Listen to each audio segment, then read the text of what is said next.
Welcome to the True North Fantasy Football Podcast.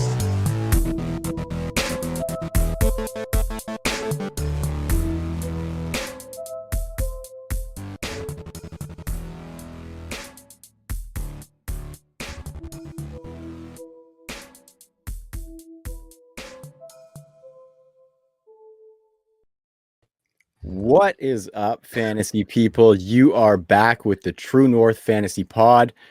I am Trav. As always, I'm coming live from Dirty Laundry Studios. You can find me at TCL14, and you can find the crew at True North FFB. All of our work is at TrueNorthFFB.com as well. I said I'm live. We are on the YouTube channel, the TNFF Network, and I just want to encourage anybody to go subscribe over there because the team's putting in a lot of good work. We got 5 weekly live shows right now, and I'm super proud of the boys for all the collaboration and stuff. So big thanks to the Motley crew. But enough about us. I am super excited and cannot wait to start talking fantasy with my guests tonight. I have got the crew, well, 2/3 of the crew from the Dynasty Trades HQ podcast. You can check their podcast out at Dynasty Trades HQ on Twitter. And making up that crew, we've got Michael Sipes. You can find him at FF Blitz. Mike, how you doing tonight? Great. I want one of those openings like you. I want that low voice. Dynasty Trades HQ. Yeah, maybe I'll record something for you guys. That would be awesome. Yeah, put a little bit of chopped and screwed on it or something to mess with my voice and send something over. That would be cool. Yeah. We've also got Shane the Thrilla Manila, and you can find him at Shane is the worst. I cleared that with Shane before I decided to drop it because I thought it was just so fitting. How you doing tonight, Shane? I'm good. Only thing is, and don't take this personally. If you do the voice thing for us, can you get rid of the Canadian accent? It's built in. It's the Dynasty Trades HQ pod. Yeah. We're talking about football. Yeah, get your Dynasty Trades here, eh, boys? But why does it make your voice higher? I don't know. It's like you just lay it on a little thick, right? Because they're northern. They're northern, and it's colder in Canada, so science dictates that their voices are higher. Yeah, it's strictly temperature based. So, the third member of the podcast who couldn't make it tonight is Jeremy Browen. You can find him at Dynasty Madman. We were sorry to miss out on him, but he's got some stuff going on, and we'll get him next time for sure. You guys just had your 3rd anniversary on the pod, didn't you? Did we? No. Shane's like, did we? No, our 3rd anniversary actually is in 2 weeks. We just had our 150th episode. It's like Shane likes to say, we're like a married couple and we have all these like different anniversaries for different things. They are all fake. I said that last week, man. I think it was last week. Like we just celebrated. Oh, we have our 150th, and then they're like, "Oh, we also have our 3-year." And I'm like, "No, dude. Like when you get married, like you don't have to do that anymore. It's like you have one day, the wedding day, right? That's all you're supposed to remember. When you're girlfriend, boyfriend, that's when you're supposed to remember, like first kiss, first hand, how old in, first time you banged. You know, I was gonna say, what's first hand? Okay. First hand job, you know what I mean? Like the sweet romantic stuff that you're supposed to. Totally. I don't know about you, Shane, but I still do all of that. Totally. Not so much right now. If you're watching, love you, sweetie. That's funny. I have my 28th wedding anniversary in 2 days. Congratulations, so, man. Yeah. That's beautiful. That's almost as impressive as 3 years of doing a podcast, but yeah, exactly. Yeah, no, I think 3 years will be on December 18th is when we hit. Nice. Well, congratulations to you both and Jeremy for that as well. Thanks. All right, guys. So before we get into it here, I just want to say a word for one of our sponsors, Trophy Smack. So if you want to take your fantasy league to the next level, you need Trophy Smack. They got trophies, belts, rings, loser trophies, and draft boards. You can definitely make your league more than a fantasy, is what they say. So as part of our partnership, you can go to trophysmack.com and find the perfect trophy or belt. And with that purchase, if you use the promo code TNFF, you'll get a championship ring completely free.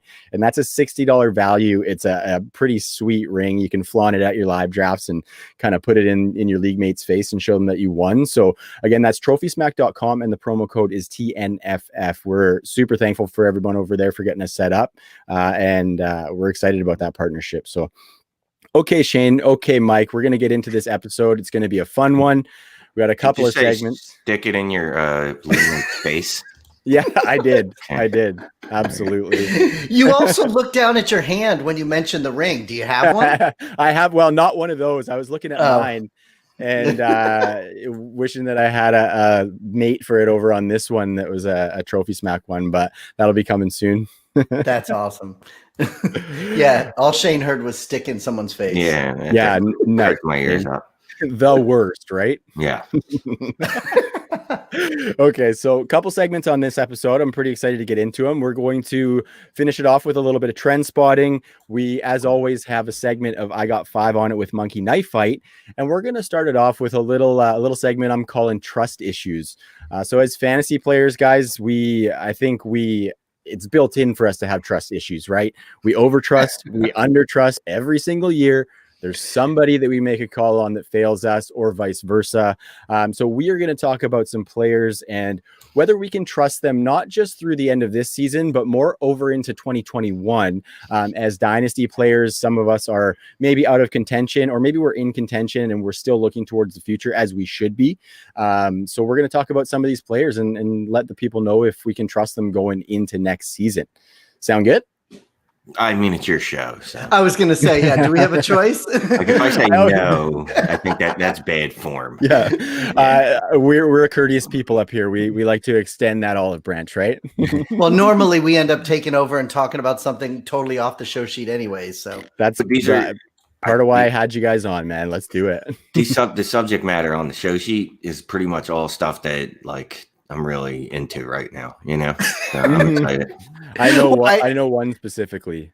I was just going to say, yeah, there's one on here that I figured you two guys would care way more than I care about. Mm-hmm. I could just see how the question's phrased that we both feel the same way about this gentleman. But why don't we talk about this gentleman? Because it works for both of you guys with your team. I can't kick it off with him. Go in order. Yeah. I can't kick it off with him. I need to build slow towards that. Oh man. Or else I'm just going to get fired up off the bat and I'll be off my game. It's a good teaser now because everybody's like, who the hell are they talking about? Exactly. Now people are going to stay until when we get there. Ha! Joke's on them. All right, guys. So the first guy we're going to get into is Hollywood Brown. A big sigh from Shane already. He had the game against the Pittsburgh Steelers today, the rare Wednesday afternoon game. Obviously postponed to all of that COVID that's running amok there. So, Hollywood's been pretty brutal so far this season. He had a big game this week. It was actually his second best game of the season. Funny enough, he still does not have a wide receiver one week. And before that game, he was the wide receiver 58 on the season. I don't have what it is just yet, but the whole Ravens offense has kind of regressed. So Shane, I'm going to come to you straight off the bat. I see their faces. What do you think has attributed to the lack of Hollywood Brown's success? Lamar's regressed as a passer, something fierce. Marquise basically had a better season last year in half a season, whatever he played with steel rods in his foot. He's never going to be a target hog. That's just not who he is. He's never going to be a guy that gets 10, 13 targets. So he needs the targets that he gets to actually be on point. I'm just looking at his targets right now. Going into today, he only had 52. Yeah, something around 50 or so. Maybe 58. Actually, 58. Yeah. Only 32 receptions. No touchdowns, really. 2 touchdowns. He had more touchdowns last year.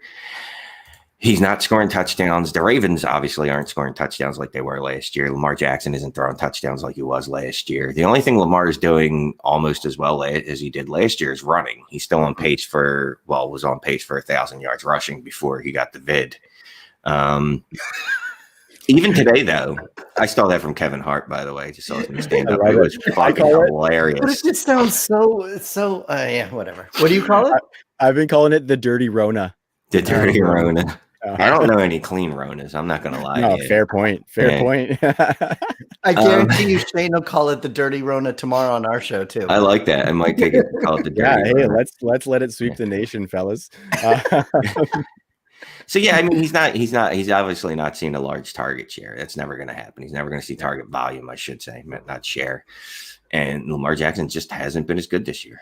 It's as simple as that, really. And even the catch he had today, he was doing dog shit before that. And then that was an underthrown pass from Trace McSorley. Yeah. Something fierce. Like he can, you know what I mean? Like that play had nothing to do with the quarterback. That was all Marquise Brown. I'm not concerned about him. He's the exact player we thought he is. He is dependent upon his quarterback getting him the ball in catchable areas at least 3 to 4 times a game, because he can break one. That's really all you need is one play from him. I know that's a scary proposition for certain players, but he's the type of player that is literally all it takes every week. And then, he just gets you a couple other catches and 30, 40 more yards. And you're like, well, there you go. There's a wide receiver 1 week. But, obviously we haven't seen it this year. Yeah. And I think, a lot of that, confidence in maybe putting him in your lineup is where he falls on that totem pole, right? Like if he's your wide receiver 2, yikes. But if he's your wide receiver 3 or your flex, then that's probably a little bit more easy to stomach, right? And I think you nailed it on the head about Lamar's passing. Just to kind of highlight that, Lamar only has 3 touchdowns on deep passes, which is Hollywood's bread and butter. He had 11 last year, and he's only completing 30% of his passes on deep attempts, and he had over 40% last year. So you nailed it on the head there, Shane. It's been brutal. Mike, I'm curious whether you think that Hollywood can bounce back, though. I think Shane kind of made his stance there that he thinks that he can bounce back to be what we thought he was, which would be a low volume blow up guy. What are you thinking about his chances to become maybe a wide receiver 2 going into 2021? Well, I think, first of all, what is it? Tio's girlfriend, number 6. Yeah. In the chat says that he shouldn't be Hollywood anymore. It's just Marquise, Yeah. and that's kind of what it is. Like you guys said, he is what we think he is. But with Lamar, if Lamar's not going to get him the ball, then he's not going to get the points that you need for him. And when you say if he's your wide receiver 2, and you said yikes, but as a flex, or some of the leagues like we've talked about on our show, where you have if you have a league where you can play 3 or 4 or 5 wide receivers, then you're not as worried about it. But I don't know that it would be much different next year than it is this year. I mean, what a lot of people said about Lamar is he had this amazing year last year, but maybe a lot of people have kind of caught up to that and everything. So if people are knowing how to defend him and how to stop him from doing some of his stuff, what's going to be different next year than would be this year? I mean, if you look at his stats, Shane always looks up the stats when we do our show, but he only has 4 games out of 12 with double digits. Everything, all his games are 7s, 4s, 3s. So that looks like that's what he is. And I don't know what could be totally different next year that it would be much different than what it is this year. Well, I mean, you can't expect you're saying his best game was with Trace McSorley when he throws that one pass and then RG3. Yeah. That pass was so bad too. But if like me, you're buying into Hollywood. Sorry, I won't call him Hollywood. Bollywood. Someone called him Bollywood in our Patreon chat the other day. Bollywood. You're gonna just have to bank on Lamar Jackson getting better, and I think Lamar Jackson can be better than what he's shown, especially on the deep balls where it should be easy when you have a strong arm and a really fast guy. I know a lot more goes into it. But it almost is like, all right, just send him on a 9 and I'm going to throw it deep. Like that should be an easy connection. I know, the completion percentage is obviously a lot lower on deep passes, but I can't imagine that Lamar's going to go 2 years in a row looking this bad. But but the question really, like you say, do you think Hollywood or Marquise will bounce back? If you're saying it all depends on whether Lamar does better, then, I mean, how great is this player anyways? Then if you're saying it all depends on his quarterback, if you look at his score, he had 3 touchdowns this year so far, right? What did he have last year? I don't have 7. He had 7 in how many games too? You know what I mean? Like 8 or 9, I think. Yeah. And that's the thing. Lamar, it's not that just if he had a competent quarterback, let me rephrase it. If Lamar Jackson was competent on deep attempts, I don't know where he ranks on deep attempts, but I know it's fairly low. I don't have the rank. I just had the percentage there, but yeah. I remember reading it and it's fairly low, like among the worst in the league. If he just had a league average quarterback on deep attempts, I guarantee he'd have 5 more points a game. 5 more points a game is the difference between a guy I can really never play to a guy that at least is a flexible option. Now, if you have a good quarterback, then, all bets are off. But yeah, I mean, he's just dependent because that's the skill set and that's how they use him. I mean, mostly on deep attempts, he's averaging 15 yards a pass attempt. But the problem is, like, I'm not sure when you're talking to your audience on this show, is it more geared towards redraft, dynasty, DFS? I mean, what is it? A little bit of a mix of both dynasty and redraft. Like when we're right in the heat of the season, it's a little bit redraft related. As we're getting towards the end of the season, we'll start doing some dynasty stuff within, but we always drop a little dynasty value here, dynasty value there. So we're a bit of a hybrid, let's say.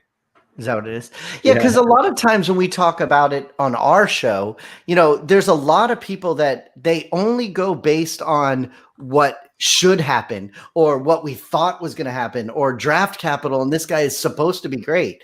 And even after X amount of weeks of not being great, some people still hold on to it just because they think that's what's supposed to happen. So you have to be able to move on from somebody. I'm not saying to move on from him, get rid of him, but you also have to be realistic and say, if this is what's going to happen, then you might have to look somewhere else. In redraft, I think you definitely, he would have been dropped already. Yeah, exactly. That's what I'm saying. Yeah. And even in dynasty, I mean, if I have an option between, well, another guy we'll talk about a little later, but say 3 weeks ago, my don't choices, say his name. But I mean, like say 3 weeks ago, my choices were Travis Fulgham or Marquise Brown. I would have thrown Fulgham out there. If my choices are Devontae Parker and Marquise Brown, I'm going to throw Brown out there, or Parker out there. I was going to say, no way, I'll throw Parker. Well, when Jacoby Myers was getting all those targets 2 weeks ago, I would have put in Jacoby Myers over him. It doesn't mean that I'm selling him in dynasty because I don't want to sell him at a loss. It just means I wouldn't be comfortable starting him if I had any other option. And it's funny when you say that too, because there's a lot of people, when you say you're not comfortable starting them, there's a lot of people that really have a problem with benching a quote unquote stud or star or something, you know, and you have to do it. Sometimes it doesn't matter who they are or what their name is. You got to put them on the bench, you know, and especially if you're talking redraft. We don't do too much redraft on our show. It's pretty much all dynasty. But it makes a difference when you start thinking about it. And yeah, maybe in dynasty, you can hold on to them thinking, oh, it's going to get better down the road, but sometimes it doesn't. So if you have somebody in your league that really is high on them, maybe you can try to move them or something. Like me. Yeah, you can still trade them to me. Totally. Yeah, he's just kind of, for me, he's just like you guys said, one of those guys you're going to have to get used to taking some stinker weeks and getting those big league winning week winning weeks here and there from him. I think a couple of that was a tongue twister. A couple of factors for dynasty that I have noticed and that I would like to see more of is a little bit more slot usage. Only 22% of his routes have come from the slot this year, where he was at 37% last year. And Shane, get this, 6 of his 7 touchdowns last year came from the slot. Which was tied for most in the league, and he's only got 1 this year. But the tough part about him overcoming that is they have about 17 different guys who play in the slot. And then if they think that they're going to add to that position, which they could probably stand to do, if that guy's going to be in any way significant, I think that's going to be to the detriment of Hollywood Brown, because I don't think this offense is going to support 2 producing wide receivers for fantasy. So it's going to be an interesting offseason in Baltimore after a bit of a down year in comparison to that big 2019. You definitely need some changes. Lamar needs to improve. The coaching staff clearly needs to put him back in the slot a little more often. A bunch of things got to change. Yeah, I mean, like you said, you expect some stinkers out of him, but you also expect some week winning weeks. Sure. You both had a problem with that sentence. And he hasn't given you any of those. So all you're getting is the bad this year. So your next question on there was, do you think they'll add a pass catcher next year? Do we have any? I mean, obviously we don't know for sure, but like, what is their position looking like right now in the draft next year? And do they have their first round pick? You know, it's hard to know what they would be looking for at that position. Yeah, they have it for sure. My thought would be that they would look to go the big body route, just with them giving Miles Boykin a shot and Des Bryant obviously in the fold right now, which is hilarious. But I'm not exactly sure where the draft pick is going to be. Actually, I did sneak another question in there on my specific show sheet, and I took a page out of the Dynasty Trades. I took a page out of your guys' playbook. I went onto the DLF Trade Finder and I found some trades with Hollywood. And one easy one that just kind of stuck out to me, that was just kind of a really good gauge of his value, was Hollywood Brown for a second round pick. So Shane, I'll start with you. Would you pay that? Yes. And would you sell for that? No. I'll buy him for a second. I'll sell for no, I'm not selling him for a second. Hell no. No. For me, it's the same way. We've talked about it on the show all the time. I would much rather have a player that I can put in my lineup right now than a second round pick next year. I'll worry about those picks in January, February, March, or whatever. Right now, I'd rather keep the player right now.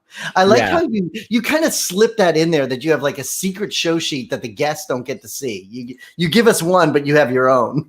Yeah, I got tricks up my sleeve, man. I got tricks up my sleeve for you guys. I wanted to be the host with the most for you guys tonight. That's awesome. All right, guys, I think it's time for us to move on to the next guy. The slow build is over. But Shane already said his name, though. That's okay. This wasn't the guy I was talking about. Oh, well. Oh, really? We got multiple then, Shane. We're going to talk a little bit of Travis Fulgham. Oh, man. He was the wide receiver 3 from weeks 5 through 8. Yeah. Awesome stretch. He was top 5 in targets, yards, receptions, all that. in the 3 games since, he's only had 14 targets and 4 receptions for a whopping 32 yards. Mike, I'm going to start with you on this one. I'm going to let Shane load up a little bit. First off, do you think Travis Fulgham has earned his way into being a part of their kind of retooling of this weapon group in Philly? I am definitely, between the 3 of us, I'm the least one to talk to about this. You 2 guys are both, Shane, I don't care what you say. You're going to say we're coming to him. It's my old team or whatever, but you whether it's your team or not, you still watch it every week. You even said last week on the show that you watch it with your friends because you have to, which is, okay, whatever. But I mean, I don't know how you could trust really anybody on that team. I thought you were going to ask me if I would trust him on my dynasty team, which no, I wouldn't. Yeah. But you asked me about their real NFL team. Yeah. Well, that's what I mean is, like, from a dynasty standpoint, do you think he's cemented as their wide receiver 2 moving into 2021? No. I don't.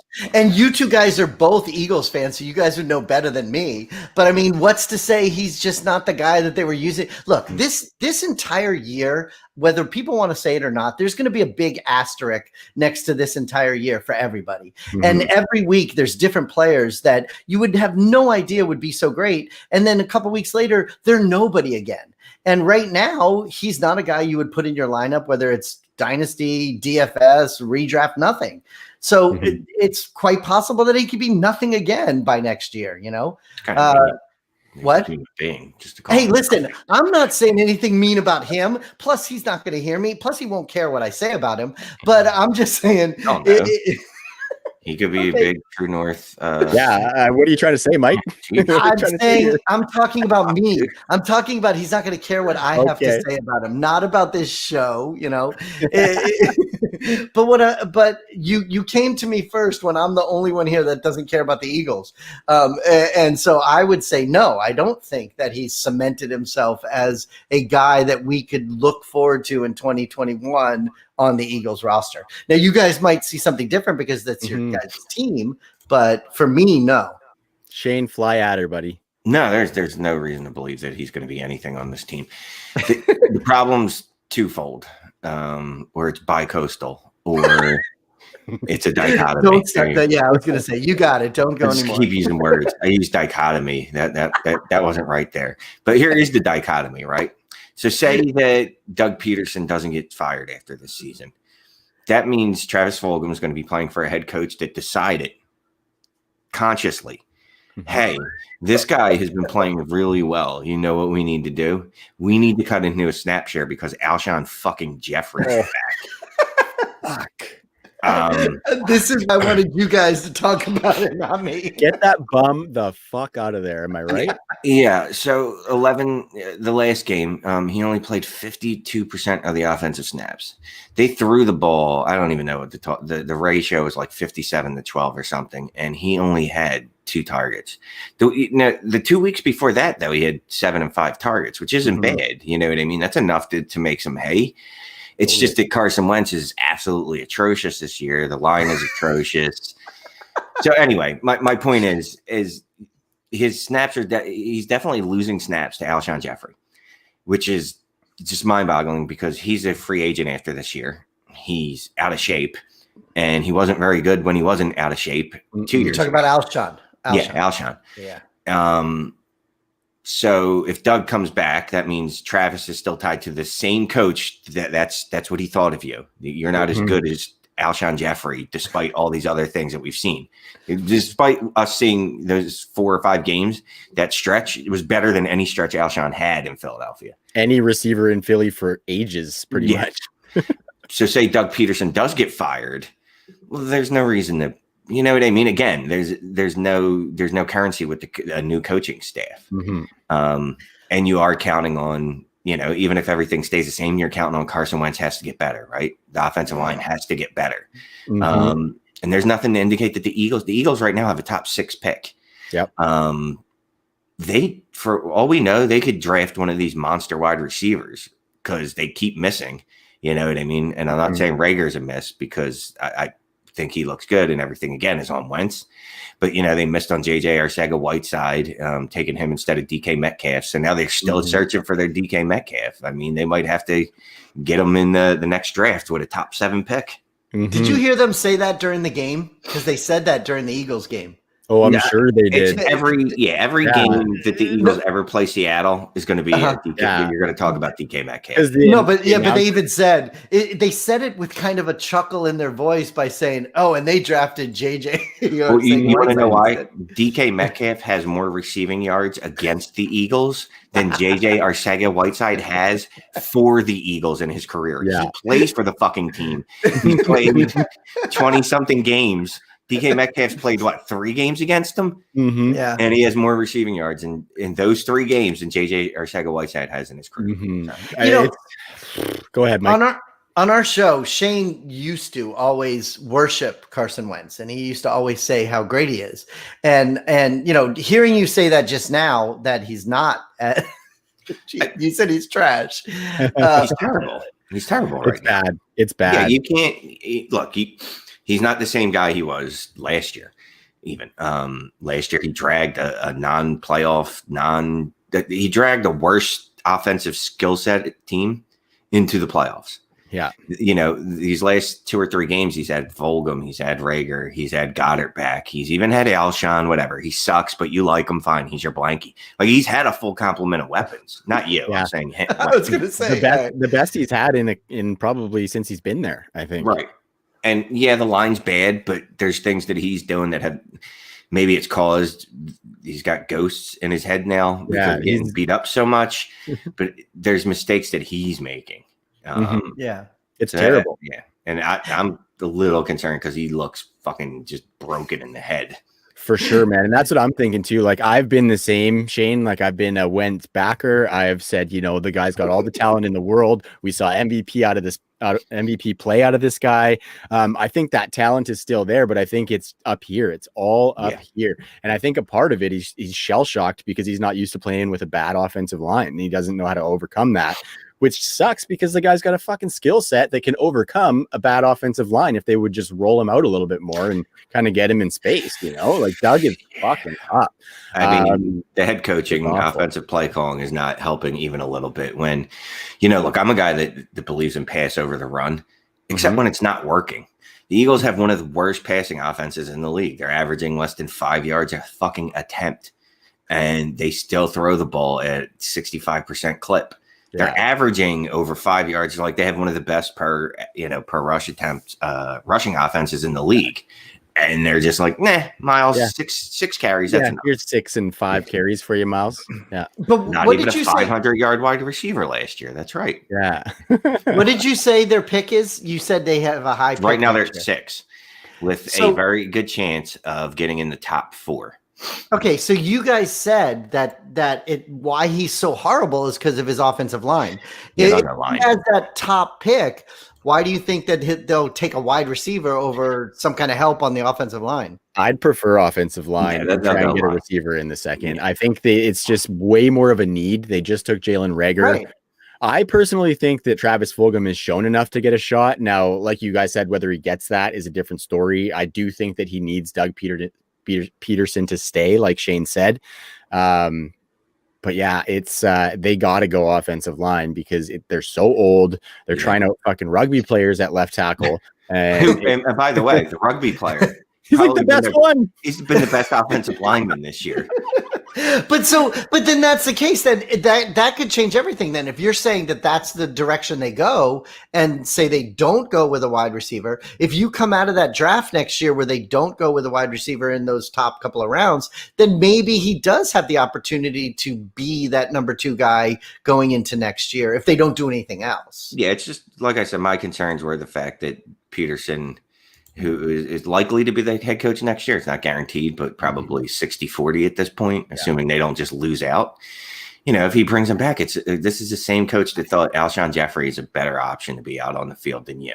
Mm-hmm. Mm-hmm. And when you hear him in his press conferences talking, I mean, he says a lot of stupid shit, but he talks about how they need to get Alshon integrated into the offense more. And you're just like, what the fuck are you talking about, jackass? Because look, I like Travis Fulgham looked really good. I wrote an article, I write Flipper Stick for DLF, and he was one of the guys I covered. And it wasn't about him; it was about the situation. Just that he's not someone that I think is going to be a long-term solution there.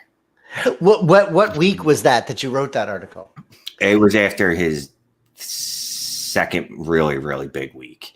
So. He had a 13-point week, then a 35-point week, and then I think he had another 20-point week. And I wrote and I said, trade him. And I even said, look, Alshon's coming back. Alshon sucks, but Carson Wentz fucking loves Alshon Jeffrey. It's like a terrible relationship where someone's really mean to you and runs to the media behind your back and puts all these quotes out, but for some reason you still target them. Have a little self-respect, Doug. Have a little self-respect. So, guys, in a perfect world for Travis Fulgham, he comes back next year. He is across the field from Jalen Reagor. They got Ertz and Goddard both in there. Miles Sanders is humming along, and they add an offensive lineman in the first round. If Travis Fulgham is starting there, would you say, what kind of ceiling do you think he has with a full season if he does end up getting that? Could he be a potential wide receiver 2 in this offense? Or are we thinking wide receiver 3 with some strong stretches like what we've seen this year? Are you talking about for the Eagles for NFL, or are you talking about on your dynasty team? On your dynasty team. So next year, if he's on your dynasty team, you got him dirt cheap. So is he somebody who if he gets that job and gets a piece of this passing pie, is he going to produce much numbers? Or do you think it's regardless if he gets that job, we should probably be cutting bait anyway?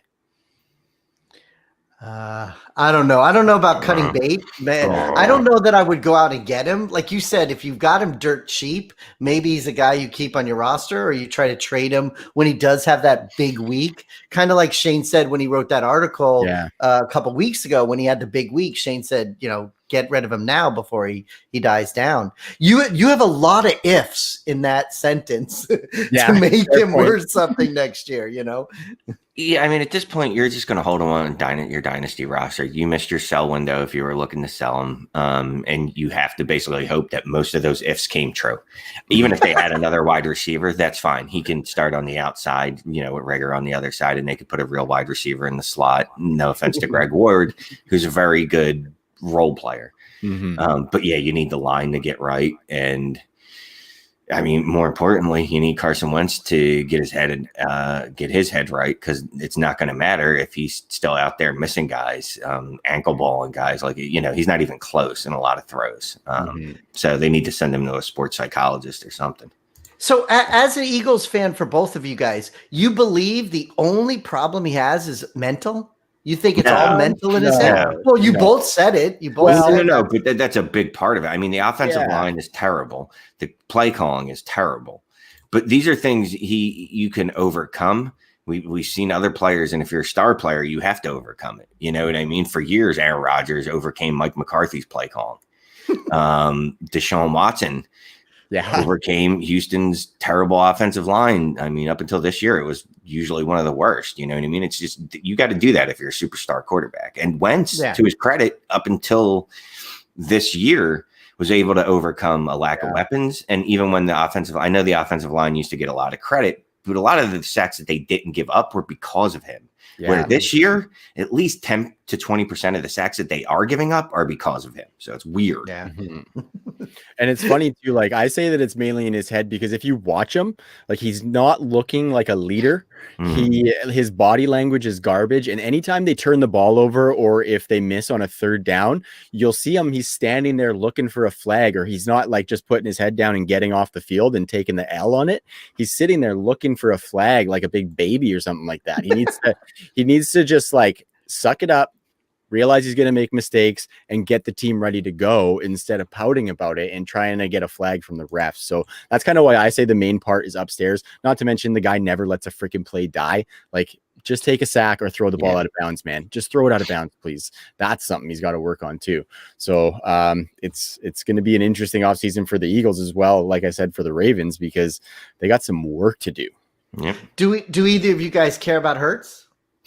Care him like what way? Like, as a human being? I'm sure he's a lovely man. Listen, you keep turning it around that I'm being mean to these guys on a personal level. I have nothing against any of them, but I just mean, like, even the fact that they put him in for a couple plays. He's terrible. Yeah, not ready. Not ready to be a quarterback. You know, he can run. He's not good.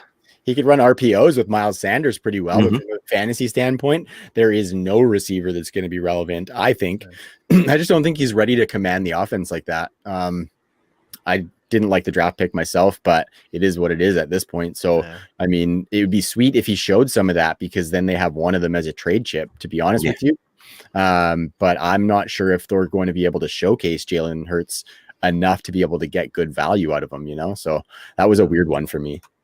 Yeah, I don't like these teams that are like putting these quarterbacks in for a couple plays here and there, like taking the starter out and sticking them in. It seems like there's like 3 or 4 teams this year that are doing that on a regular basis. And that kind of said, that seems to me that it hurts the guy that's out there already. So, and if you guys already have all these problems with Wentz, if they're going to keep sticking Hurts in every once in a while, it's not going to help him get any better, you know? No. And if you saw the broadcast, Jalen Hurts comes in for that one play, and the broadcasters are going, oh, he's in there. They've benched Carson Wentz. Jalen Hurts comes in for one play, and then they bring Carson Wentz back in. And at that point, I'm like, if you're going to pull the guy, just pull the guy and let Jalen Hurts give it a shot. Like, not that I want that to happen, because I don't think he's ready, but at the same time, like, stop fucking around and just make a choice, you know? Yeah. Give the guy, I mean, I'm fine with, you know, if you want to give Wentz a week off, give him a week off. It's fine. But it does seem though that some of these teams want to do stuff like that. Want to stick that guy in there for a couple plays. Jacoby Brissett did it with the Colts. We all know that Taysom Hill's been doing it for Breeze. You know, Brissett. I mean, Brissett. At least it makes sense. It's on plays that they're gonna. It's gonna be a draw up the middle. Yeah. Where Phil Rivers is fucking slow, not athletic, and 107, so he could literally die. But it could make sense, yeah. But if other teams start following this same formula where they're sticking these guys in all the time, it ends up stopping the momentum of these guys. No, what, you don't think it? No, I mean, if you have a good offense, there's no reason to do shit like that. To be honest with you, unless you're Sean Payton. Well, your guys did it. How many times did Hurts come in this weekend? Twice. 2 plays. I was going to say I only remember 2. So yeah. So not a whole lot, not Taysom levels for sure, which I'm kind of thankful for. All right, guys, I'm going to get us into the next player here, talking about whether this is somebody that we can trust. And I think this is a guy that we can probably trust to a degree. We've just got to kind of set our expectations here, and that would be Clyde Edwards-Helaire. On the season in PPR, he's the running back 12. What do you think, Shane, about his performance so far versus the expectation coming into the season for Clyde? Yeah, so definitely couch it around that. The expectations were he would be a top 5 running back. Yeah. That's where he was drafted in Dynasty. So when people are out there saying, well, he's having a fine season, he's an RB2. No, he's not the RB2. He's an RB2. He's had 3 good games, right? Yeah, he's had double-digit scoring weeks most of the weeks, right? But not like it's like 10 points, 11 points, 12 points. Like, yeah, that's double-digit. That's usually not going to win you a week. I'll keep you close enough to lose by enough to say, oh, if I would have just had 5 more points from every player on my roster, I would have won. We expected him to be in contention to be the running back 1 this season. That's why you draft. That's why, no, I'm saying as a community, that's why he was the top 5 running back in Dynasty. You don't draft someone that high and then go, yeah, I'm happy with RB2. So I think he's severely disappointed. I mean, he hasn't seen the targets that we thought he was going to see. Really, that's where I thought he was going to make his bones, because he was excellent at LSU as a receiver, 55 receptions last year. I penciled in him for 100 targets this year.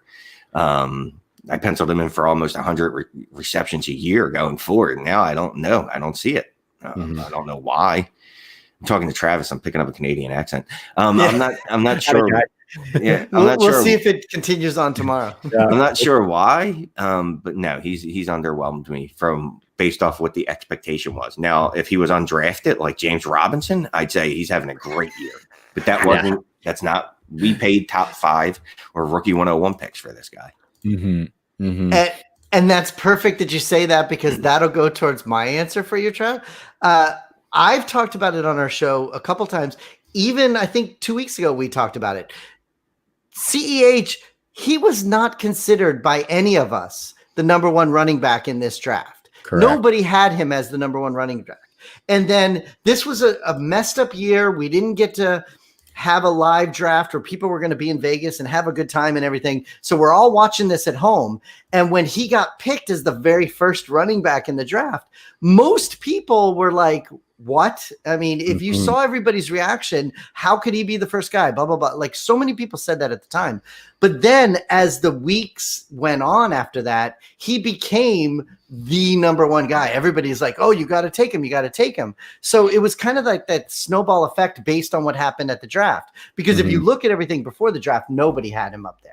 So if you went into the season expecting him to be the best running back and to be your Saquon Barkley or whatever, your Todd Gurley's from those years where they were the number 1 guys, the people that expected that are definitely not happy or not thankful that they used him as their 1.01.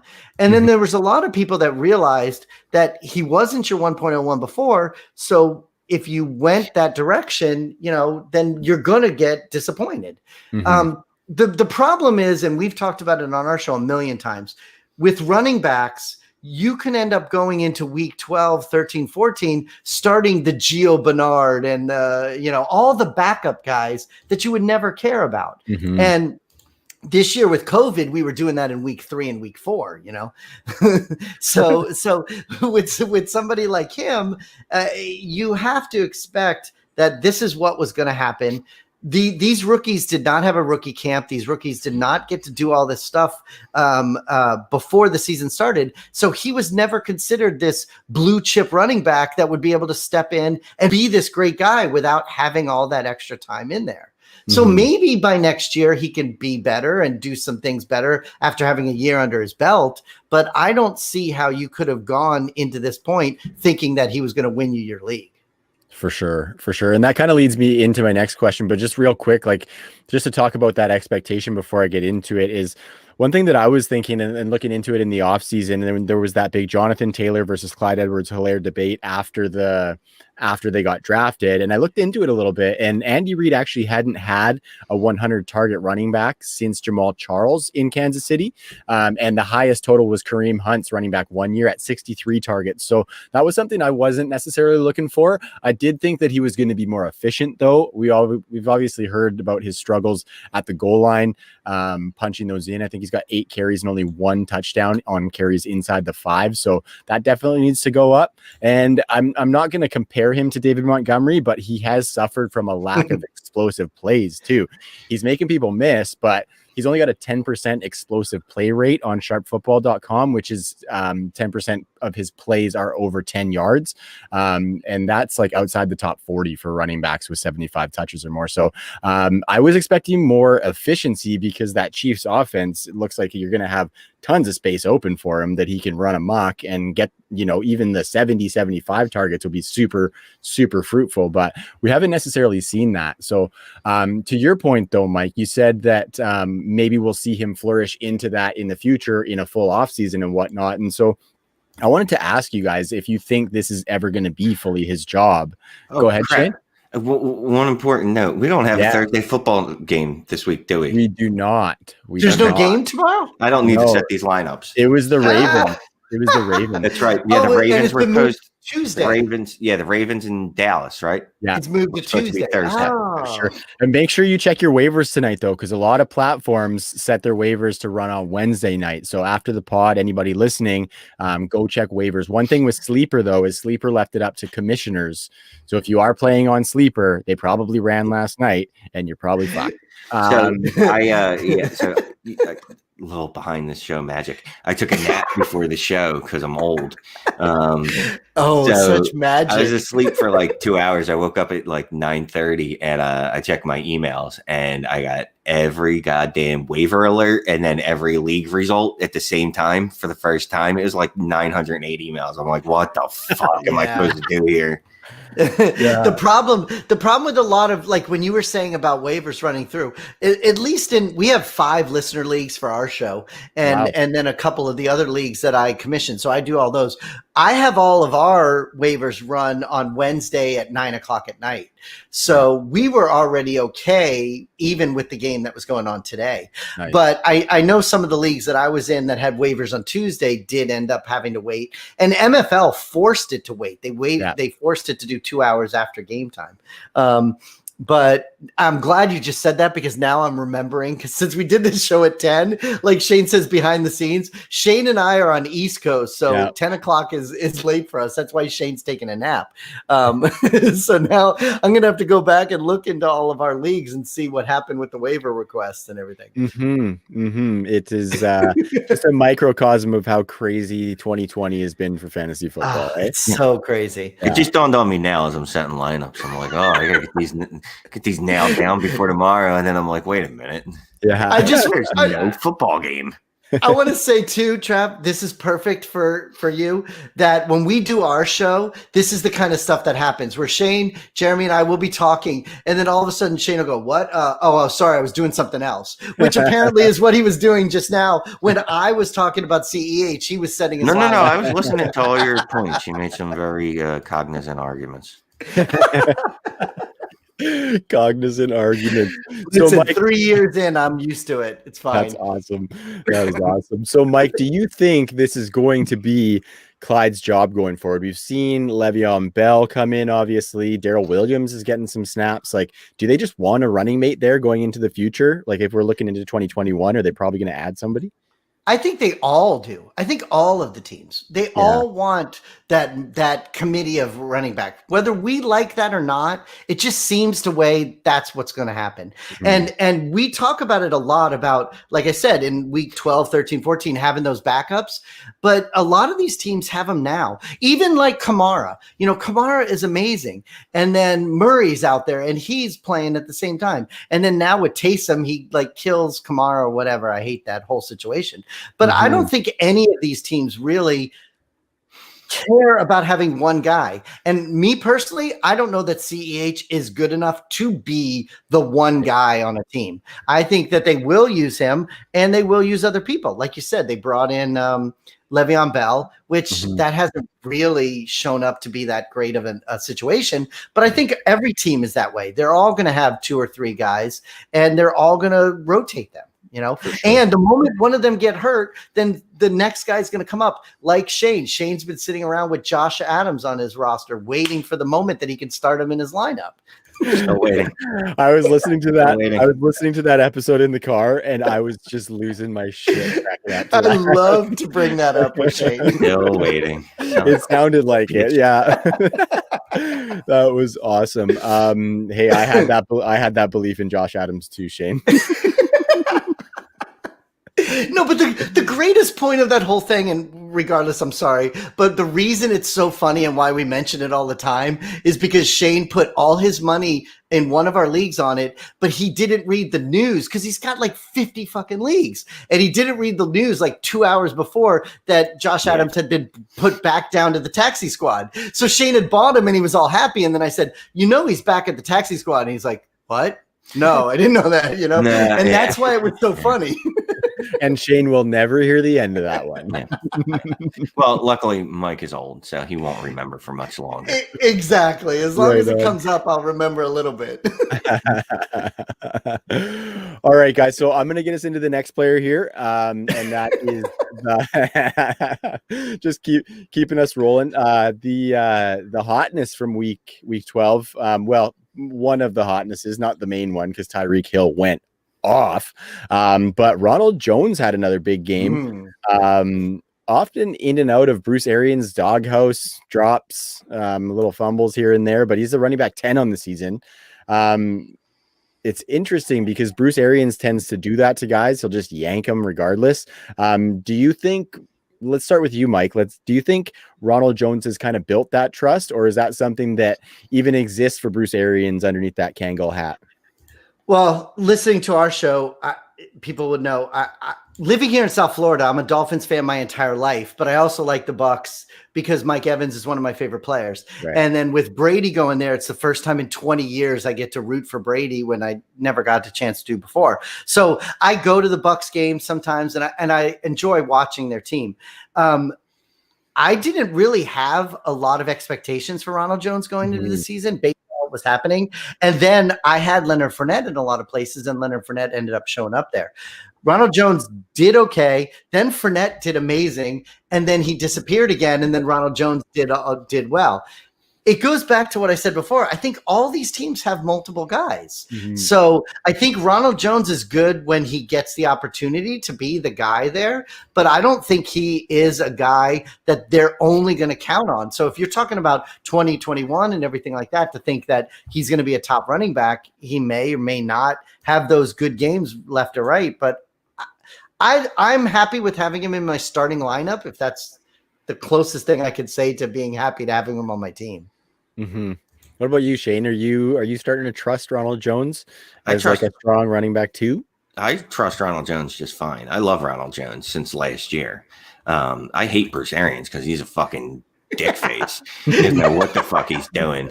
Like Leonard Fournette goes out there and drops like 13 passes in a row. And he's like, no, keep sending him out there because he's our 2-minute back. Like, what? You want the guy with no agility as your receiving back? Like, I know Jones drops one here and there. He's had not a ton of fumbles. It's not like he fumbles all the time. He's missed I haven't heard him miss any blitz pickups this year. Because trust me, we would have heard it from Arians because he fucking airs him out after every game. Like, oh, I took him out because he's a fucking moron. Basically. So I love Ronald Jones. I think he's a guy that look, you got him for what? Maybe a late second this year. And you could run him out there in 8 of 12 weeks. He's giving you double-digit scoring points in fantasy. And a couple of those weeks, he gave you 20-plus points. Yeah. That's great price. And even next year, I mean, I assume Leonard Fournette's going to move on. It's not like Keyshawn Vaughn's shown any reason to believe that he's ever going to be any good at football. 100%. Right. And even if he is, he comes in and he'll take some of the work that Leonard Fournette took. You know what I mean? So even though Arians doesn't want to use Jones, I think every once in a while he's like, oh, I have to use the guy that's actually good at this position. So I will. And then Jones is a free agent after next year. And then he would go somewhere and be a running back 1 in the league. That's right. I said a running back 1. No way. He is right now. Yep. Wait a second. He's only in 2 years. How old? He'll be 25 years old. So you're saying in 2 years he's going to leave the Bucs and become a running back 1 on somebody else's team? Yeah, he'll find a coach that's not an asshole, that doesn't have a personal vendetta against him, that doesn't wear candles like he's a 1990s rapper. And I thought when you asked the question, If you're talking about now, sure. I trust him in my starting lineup all the time. I thought you were talking about going on into the future, whether you think that he will be a number one guy going on in the future. And I still stand behind the fact that I don't think any of these guys, the combination of all these guys, stops that. But Shane, you said something that a lot of people don't really think about. You said, yeah, but if Bruce Arians wasn't an asshole or whatever, you have to take into consideration the situation they're in. So whether you think they may or may not be the greatest ever, if they're in a situation where you believe that their coach is an asshole, then that's something you have to take into consideration when it comes to fantasy. That's fine. Right. He's the RB10 on the season in the worst possible situation. Right. So yes. Literally, short of Bruce Arians just being like, yeah, we're not going to activate the kid, the situation's not going to get worse. Yeah, but right now, so yes, you're fine putting him in your starting lineup, which we all should be fine putting him in starting lineup. But if you're talking about next year, you believe that he's still going to be an RB1 next year with that team? I don't see a reason he shouldn't be. I can't imagine they're going to put more draft capital in the running back position again. Is Leonard Fournette still with them next year? He's a free agent. He's a free agent. Yeah. And really, he hasn't done anything to show. I mean, no, I know he hasn't done shit to show why they should bring him back, to be quite honest with you. Really hasn't. He had a couple good weeks and then he disappeared. Mm-hmm. Yeah. Mm-hmm. As a receiver, yeah. And I think for me, running back 1 next year is probably a little bit strong. Obviously, we're seeing right now he has that upside if he can produce. But I think you can probably get him or you probably want him as a mid running back 2. And I think he should safely produce that if he comes back into this situation, just like Shane said. The guy's top 15 in running back targets still, which was wild when I looked it up. Yeah. Like he's getting them, and he's like, even back to last year, Shane, he was producing on those targets that he was getting. Like, sure, he's going to make some drops. Drops don't mean fuck all to me for fantasy. It doesn't matter. Like, that's one less opportunity, sure, but it's not like taking points away from him from a fantasy standpoint. So they don't bother me too much. Aside from, actually, it's funny that I say that because in a situation with Bruce Arians, that's one of the coaches that might just Yankee Doodle his ass because he's having drops. But I think he's in a situation where that's his best option. So he's going to have to use them regardless of those drops. And like Shane, I don't think they're going to invest heavily at that position because they want to maximize that Tom Brady window. And they're going to have to make sure they got Chris Godwin coming up to be signed. And they want to keep that defense strong too. So I think Ronald Jones is it for them. But if you're going to go based on the whole situation where by this time you're looking at the Gio Bernards and the Kalen Ballage and all those guys that you're starting in your starting lineup this week, you don't want to invest too much in him though. So if you're talking about that you believe that's what he is, what are you two guys willing to pay for him? Like to pay for him now and to pay for him in the off season. What are you guys willing to pay him for? I bet I get him for a second round rookie pick. Yeah, well, you might think you could get him for that, but what are you willing to pay for him?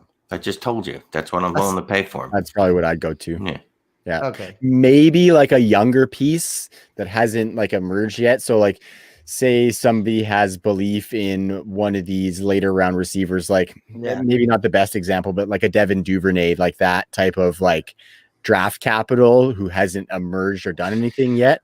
Henry Ruggs. You want Henry Ruggs? You can have Henry Ruggs. I don't think I'm adding Henry Ruggs to Ronald Jones to a second for Ronald Jones. I think I'm keeping the pick. Not to a second. I was talking straight up. I thought you were talking straight up too. That's what I'll give you a third and what's his face? Yeah, Henry Ruggs.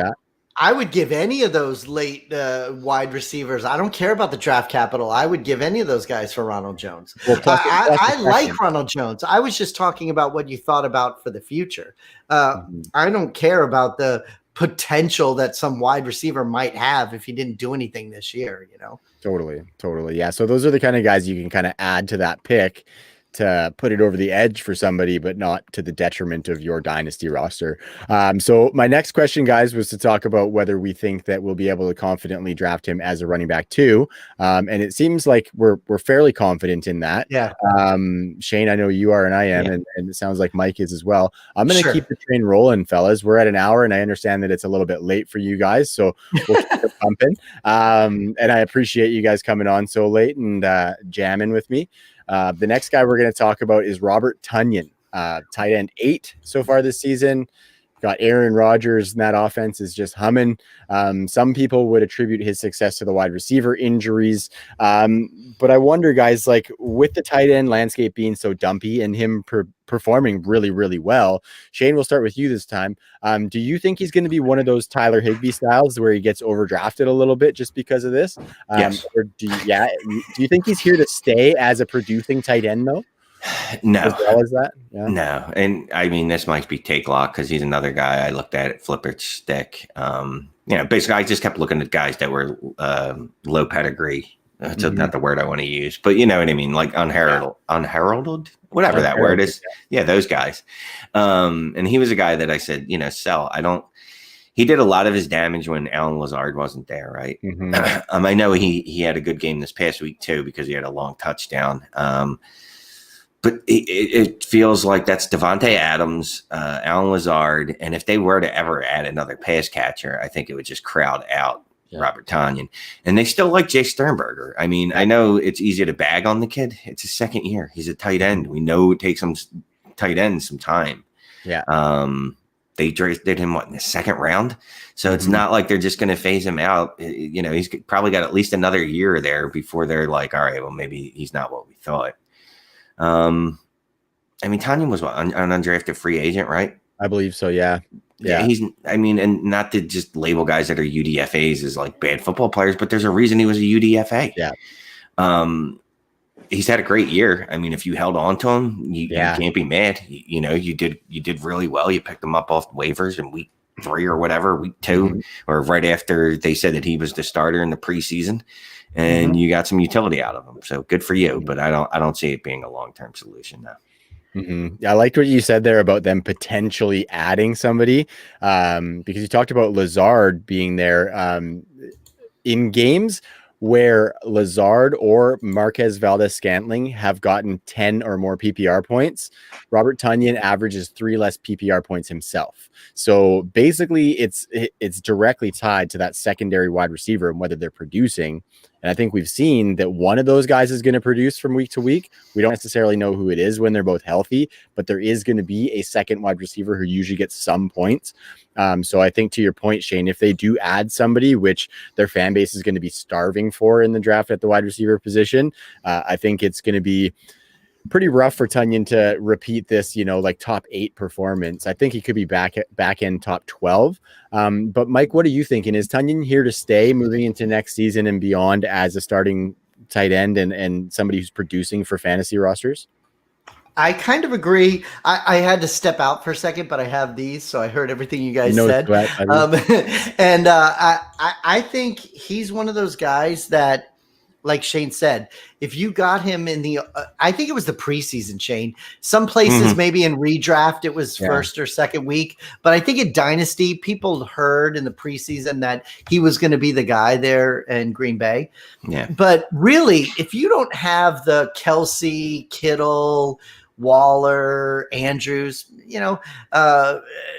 for a while, I'm blanking out. You guys are both the Eagles guys, but Ertz was like up there too. But if you don't have those top guys, I think all of these guys seem to be interchangeable every week. You could stream a bunch of these guys tight ends. So I don't see where Tonyan has done anything or that team has done anything to show that he's going to be a guy that you want to plant your flag on as being your tight end going forward.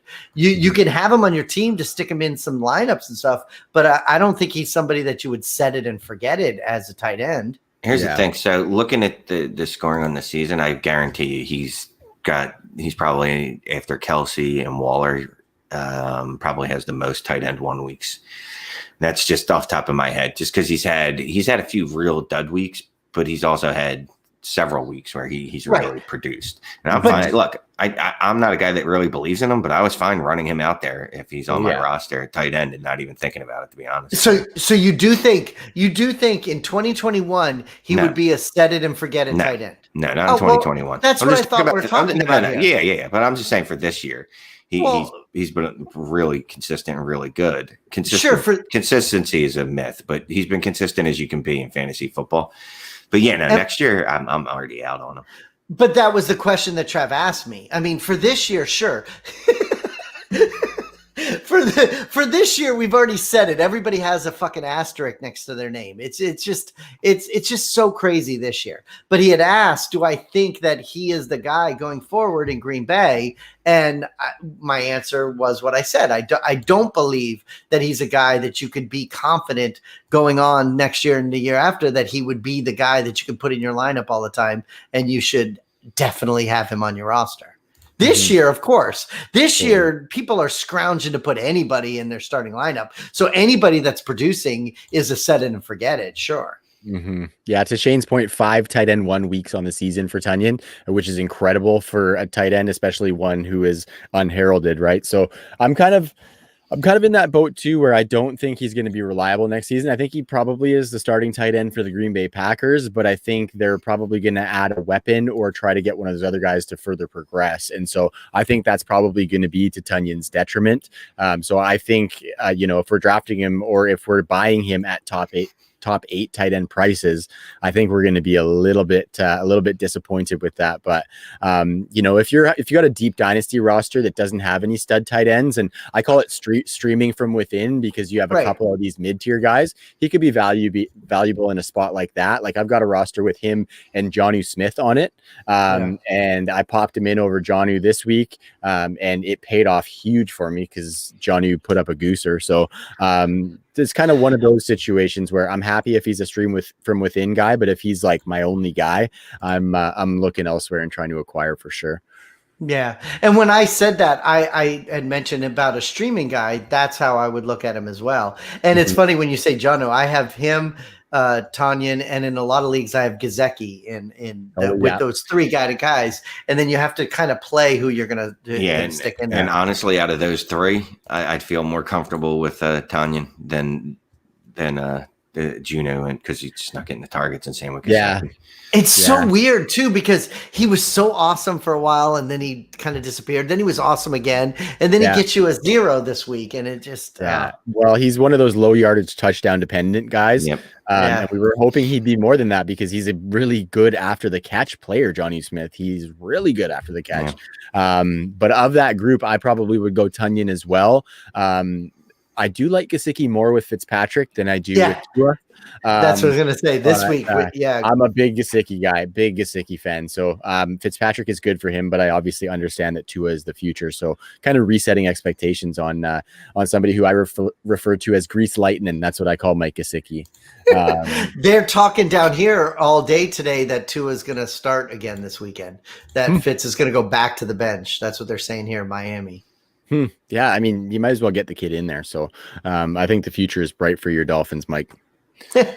All right, guys. So I'm going to get into a segment that is a staple on the show, and that would be called I Got 5 on It with Monkey Knife Fight. So really quick, before I pull up my screen, I'm just going to say a word from our lovely sponsors here, and then we'll get into it, fellas.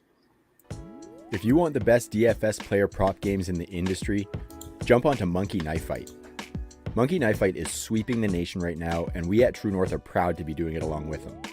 They've got games for all sports and skill levels that are sure to keep you on the edge of your seat, with endless opportunity to watch your winnings pile up. With our promo code TNFF, Monkey Knife Fight will match your first deposit up to $50. So sign up now with our promo code and you can get up to $50 of free money to start making some bank. Again, that's monkeyknifefight.com, and the promo code is TNFF at your first deposit to start playing today.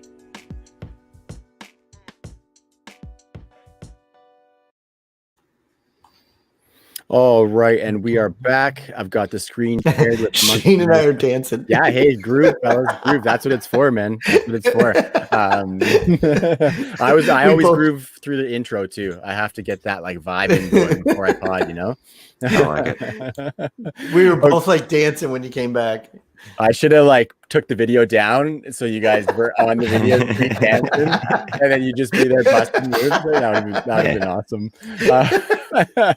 So I have found us a prop game. So one of the games the game that we mainly like to play here on I Got Five on It is called More or Less. So pretty straightforward, and that's one of the things I like about Monkey Knife Fight is that it's something that you don't have to have that in-depth research knowledge of the NFL or these teams. You can just go find games with your favorite team and you can play like that. So it's a lot of fun, and it's pretty simple, and you don't have to do a ton of digging, or you can dig a little bit, which I do like to do. But we're going to dive into this one here. It is a 2 out of 2, so we got to get both correct, and it will multiply our buy-in by 3. So just for a little context, Monkey Knife Fight, you can go up to 100 times the buy-in, but for that one, you have to hit 8 out of 8 player props. So it's been pretty tough to hit those, but I can't say that I haven't thrown down on a couple just for funsies. So the first guy we're looking at is Old Man Rivers. You talked about him earlier, Shane, about there's no way they're putting him in on a quarterback sneak. That's Jake Briskett's job. But he plays the Houston Texans this week, and we're not talking about those quarterback sneaks. We're talking about passing yardage for Phillip Rivers. The line for him this week against the Texans is 286.5. That is a very tricky one at first glance for me. Houston's defense obviously can be had more so in the run than the pass. But Phillip Rivers and this Colts passing offense have been a little bit up and down too. So Shane, what are you thinking on that first line of Phillip Rivers at 286.5? Man, just looking at his season stat line, he's only hit 286. 1, 2, 3. People love it when you count on air. 4, 5 times. And that's why I edited it out in the show. Fuck. This feels like a game they should be handily ahead. It should be a lot of Jonathan Taylor, assuming he's back from COVID. If not in any minds, I'm going to go under. Less. Nice. Mike, what are you thinking?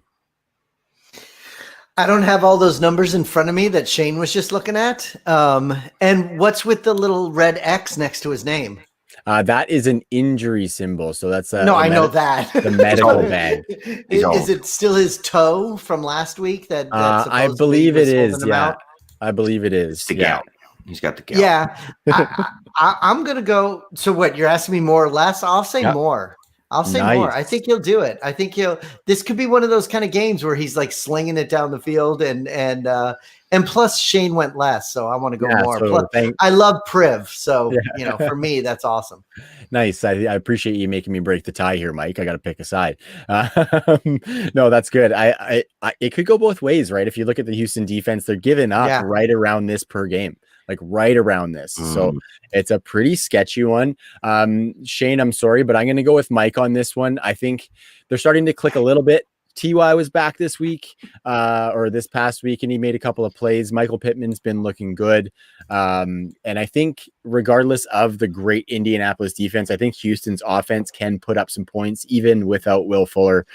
So I'm going to have to side with Mike on this one. But let's move into the next guy, Justin Jefferson. This is one of the best producing rookie wide receivers we've seen in a few years, at least. He's been fantastic in that Vikings offense, and I didn't necessarily expect this myself from him. But the line on him against they're at home versus the Jacksonville Jaguars. Hello. And that line is 83.5 receiving yards. I think it's pretty clear where we're going to go with this one. Right, yes, gentlemen? I think all three of us are going to say more. Yes. Yeah, I think the only way he doesn't hit that is if Dalvin goes nuts in the first half, and then it's an Alexander Madison game in the second half. But I'm taking Jefferson, dude. He should absolutely eviscerate that secondary. Mm-hmm. I agree 100%. Always got to look out. Always got to look out for those Chad Beebe games too, right, guys?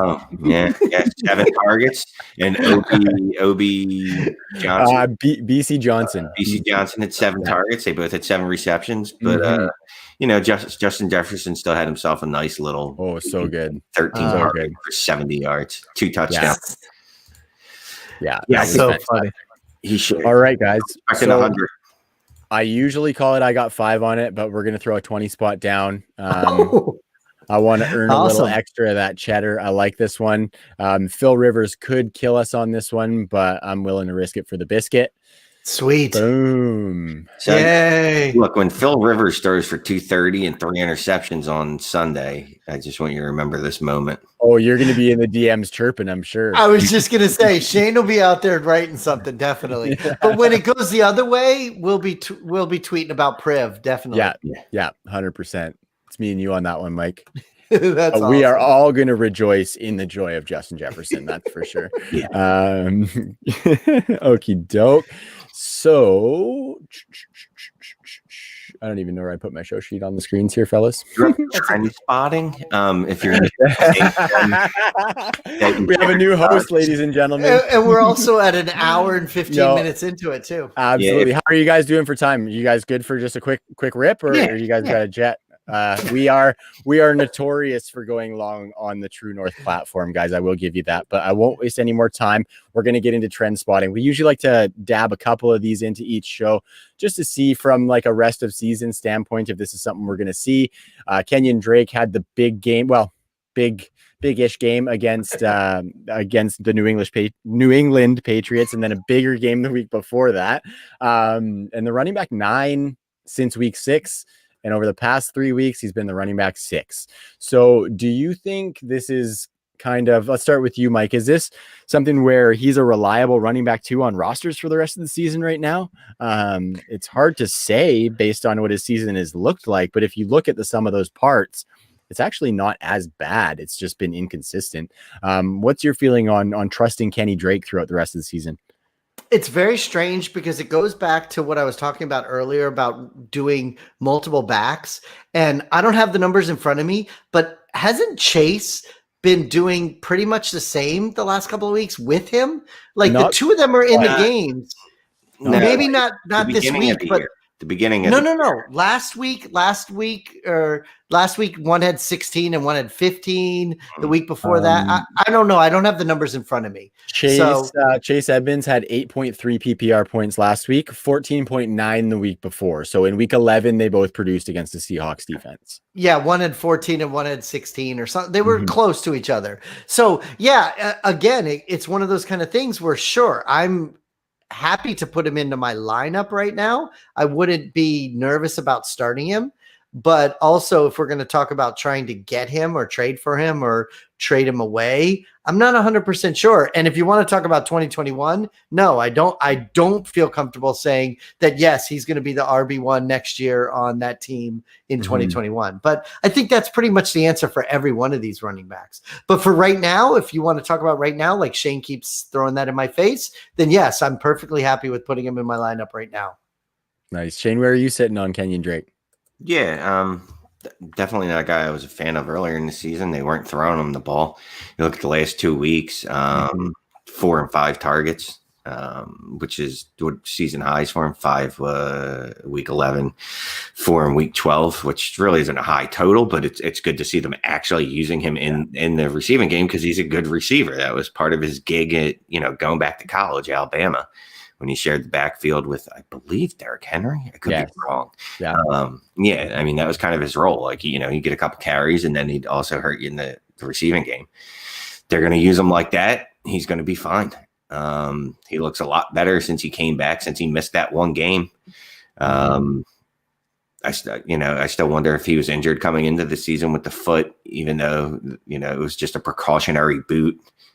I trust him. I definitely, you got to put him in there now. Yeah, for sure. I'm sorry. I had to laugh when you said boot because you rolled your eyes, whether you're trying to make that Canadian joke again or what. No, that would be a boot. What's his boot all about? What are those boots about?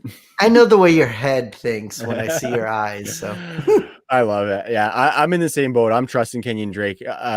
Contrary to you, Shane, I actually loved him coming into the season, and then he disappointed me a little bit. But I think he's kind of shown that he might not necessarily need all that passing work because he's getting a ton of red zone carries, which is pretty lucrative in this offense, right? And I think he can produce those running back 2 numbers without getting all the receiving work. Chase Edmonds is like top 5 or top 10 in running back targets, but hopefully they can siphon a little bit more of that to Kenyon Drake, and then we'll see that upside go up a little bit. But 9 targets, like you said, in the last 2, Shane.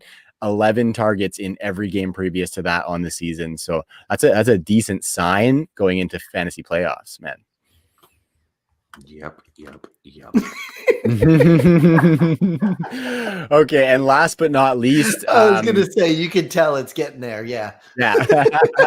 Latavius Murray. We can go quick on this one. You touched on the Saints situation earlier, Mike. So we won't agonize through Latavius Murray for too long here.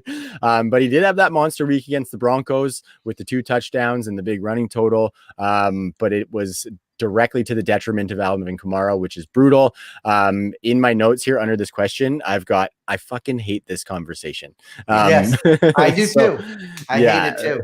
Yeah. So do you think, I think obviously we're worried about Alvin Kamara. We hate Taysom Hill. Do we trust Latavius Murray as a flex right now? Trust is a strong word. Yeah. I mean, he's a guy that I've stuck in the flex options a bunch of times this year, and it's always seemed to be the wrong week. I have literally no idea at this point. Yeah. It's going to be as good as your options, because I can't imagine we go 3 straight weeks where Taysom Hill just ignores Alvin Kamara, right? That can't happen again, can it? I mean, I hope not. I mean, it can in theory, but I think that's one of the 7 signs of the apocalypse. Jeremy pointed it out last week on the show for me. I've been tweeting every week almost how much I dislike Taysom Hill. And that was before he became the starter, because for me, it's Kamara all day, every day. I have Latavius on most of the rosters that I have Kamara. And I actually put Latavius in as my flex in a few leagues this week with Kamara starting as my running back, based on what has happened there with Taysom. When you say, do you think it can happen a 3rd week in a row? I didn't think it could happen a 2nd week. I didn't really think it would happen the 1st week, Right. But after seeing what happened again this week, I think that you could maybe on week 3, you could be confident in sticking him in as a flex. I wouldn't want to stick him in as your RB1 or RB2, but the way they're playing it, and we've all had scratching our heads all year of why Taysom Hill's in there in the first place. Even this week, Taysom Hill ran in 2 rushing touchdowns, yes, but he only threw for 78 yards. Yeah. As a quarterback, he threw for 78 fucking yards, But Latavius Murray fucking scored twice as well, and Kamara got a 7. For all these people that have had Kamara, like me, all year, he got 7 freaking points. So it's very disturbing, the trend that can happen. But I think as of right now, if you're talking about it, I would be comfortable putting Latavius in as a flex until something changes, because it doesn't look like it's going to change. That's where I'm at too. I just think it's clear that it's going to be run heavy. When it's run heavy, he's somebody that they like banging it in between the 20s.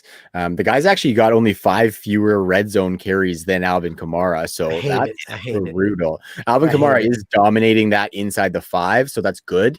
But I mean, it's just a messy situation. I got a 9, and I'm in Bob Lung's Kings Classic, which is a wicked league. And I have a 9-2 team that's been carried by Alvin Kamara, that just went to 9-3. And it may get worse. So I really hope that script flips. I was hoping it was going to be Jameis the whole time, but damn it. Me too. Yeah. If you listen to our show the week that it happened, we actually did a live trade where I traded away Taysom Hill for Chase Edmonds on the show, because we were all thinking that it was going to be Jameis as the starter. And that did not work out for me. No, but yeah, you gotta take the swings, right? Exactly. Cool, guys. Well, I think that wraps it up pretty nicely. I really appreciate you guys coming on. This was a blast. I had a great time. Shane, why don't you let the people know where to find you and what kind of stuff you're working on these days? Oh, no, thanks for having us on, first of all. No problem, buddy. My first time to Canada, so that was exciting. You made it across the border. Yeah. Wow. Yeah. I'm a Quebecer now. That's rare these days. Hey, Sam. How's it going, Sam? He checked in like an hour ago. I'm just saying that. What am I doing? Oh, I do the Dynasty Trades HQ podcast with Michael here and Jeremy Brown. I do the Manic and Chill. What do you call that? YouTube thing for Dynasty League Football YouTube channel. I don't know how to describe it. It's like, well, it's a YouTube show on a channel, but whatever. Just go like it and tell DLF that it's your favorite show. I don't care if it's true or not. Just tell them that. Yeah. And then I write for DLF and I write for our patrons, waiver wire articles, and obviously we do our patron stuff for our patrons because we like our patrons better than our non-patrons. Our HQ crew. HQ crew. And other than that, just randomly tweeting out whatever pops in my head. I love that about you, Shane. I absolutely love that about you. Mike, where can they find you and your work? The funniest thing about Shane too, though, when he says randomly tweeting, also if you're in a DM chat with him, you'll have him in there and then you won't have him in there because he'll do some stuff and then he'll just leave. And then it's like, and he has no rhyme or reason for doing it. He just takes off, But you can find me on Twitter at FFBlitz and obviously doing Dynasty Trades HQ. And like Shane says, with our Patreons, which we just rebranded them as our HQ crew. And we have a lot of fun doing that. And I do some other things too that, I don't need to mention here. But one of the things when he said about Canada, I came out to Canada. Where are you in Canada? I'm in Victoria, British Columbia. So I'm on the west coast on a little island, and I'm actually below the 49th parallel, like just northwest of like Seattle, Tacoma area.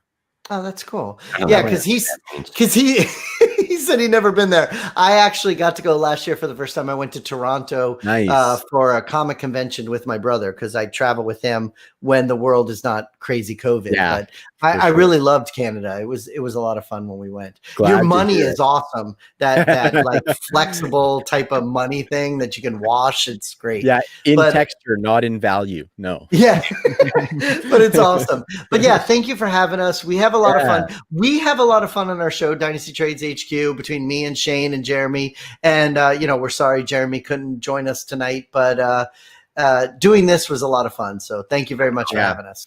I appreciate it, guys. It was good to have you on, and I'm looking forward to the next time.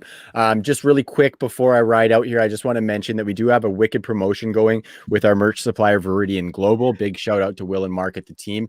We designed some holiday sweaters, gentlemen. They're really nice. Dan made graphics, did the design. I actually know I believe he did your guys' logo as well. Dan is awesome. All of our work, and he is the man. I love Dan also, he was one of the collaborators on my chest tattoo. Nice. Oh, did he really? That's very awesome. Cool, man. Very cool. I didn't realize he did your tattoo. Yeah, I sent him an idea. He sent me back a picture, took it to the artist. We, changed a couple things because we're like, well, I'm a human, so let's do this. Yeah. No, man, Dan turned around and that shit was kick ass. But anyway, so Dan's awesome. So if you don't follow or use him, you should. Yeah, he did this amazing.